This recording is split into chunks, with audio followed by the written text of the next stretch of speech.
రత్నం గారిని మాట్లాడవలసిందిగా రిక్వెస్ట్ చేస్తున్నాము సార్. అధ్యాపకులు, నాటక అనుభవం ఉన్న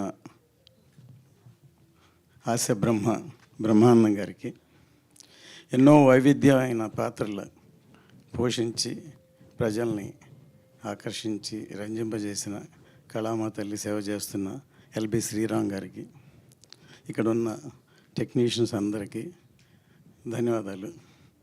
ఎందుకంటే నిన్న రాత్రే నాకు ఫోన్ చేశారు, రేపు ఉత్సవం ఆడియోలండి, సురభి నాటక రంగాన్ని బేస్గా చేశాను సార్, టీజర్ లాంచింగ్ మీరు రావాలంటే తప్పకుండా వచ్చాను. నాకు సురభి నాటక రంగాన్ని బేస్ చేసే నాకేం తెలియదు యాక్చువల్గా, చెప్పంగానే సో మంచి ఉద్దేశంతో సినిమా చేశారు అనుకుని వచ్చాను. సో అసలు సినిమాకి మూలమే నాటక రంగం. మన ఇండియాలో పూణే ఇన్స్టిట్యూట్, ఫిల్మ్ ఇన్స్టిట్యూట్, ఇక్కడ ఎన్నో ఇన్స్టిట్యూట్లు ఉన్నాయి, అంతకంటే ముందు నుంచి నాటక రంగం ఉంది.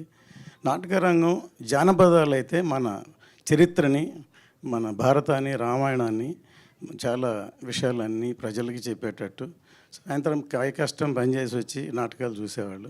అలాంటిది ఆ నాటక రంగం. నేను సురభి నాటక రంగం గురించి నాకు తెలియదు, కానీ సురభి బాలసరస్వతి గారు నాకు తెలుసు. ఎందుకంటే నేను 53 సంవత్సరాలుగా సినిమా ఇండస్ట్రీలో ఉన్నాను. తర్వాత ఎస్వి రంగారావు గారి దగ్గర నుంచి, సూర్యకాంతం గారి దగ్గర నుంచి, సావిత్రి గారి నుంచి, రామారావు దగ్గర నుంచి అందరితో పనిచేసే అవకాశం, అనుభవం. తర్వాత నేను ప్రొడ్యూసర్ అయ్యాను, టెక్నీషియన్గా ఉండి డైరెక్టర్ అయ్యాను. ఈ టీజర్ మొదటి డైలాగే చాలా ఆకర్షితంగా ఉంది. మేకప్ వేసుకున్నప్పుడుగా నాకు ఇంత ఇది కలిగింది, బాధగా ఉందని ఒక ఫస్ట్ ఇదే అట్రాక్టివ్గా ఉంది. ఈ సినిమా ఇంతమంది లెజెండరీ ఆర్టిస్టులతోటి హ్యాండిల్ ఎలా చేశారు అని బ్రహ్మానంద గారు అన్నారు. ఇది చూడంగానే నేను కూడా ఫస్ట్ సినిమా పెద్దరికం డైరెక్ట్ చేశాను. దాంట్లో భానుమతి గారు యాక్ట్ చేశారు. నన్ను అందరూ భానుమతి గారితో నువ్వు ఎలా డీల్ చేస్తావు, ఆవిడ అంత లెజెండరీ ఆర్టిస్టు అని అంటే, అందులో అల్లు రామలింగయ్య గారు, తర్వాత ఎన్ఎన్ పెళ్ళాను మలయాళం ఆర్టిస్టు, తర్వాత రామిరెడ్డి, చాలామంది, చంద్రమోహన్, చాలామంది ఆర్టిస్టులు ఉన్నాయి ఇలాగ సినిమా అంతా.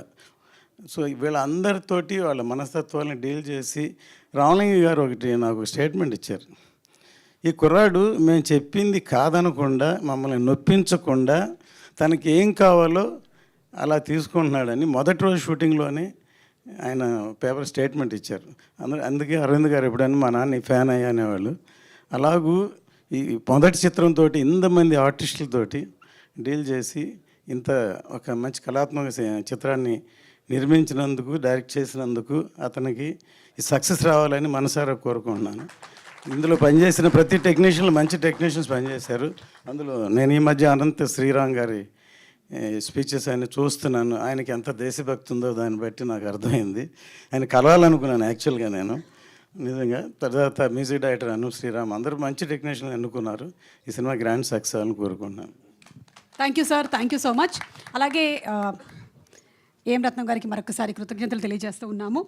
త్వరలోనే హరిహర వీరమల్లు కూడా మేము చూడాలి అని మనస్ఫూర్తిగా కోరుకుంటూ అభినందనలు తెలియజెప్తూ ఉన్నాము.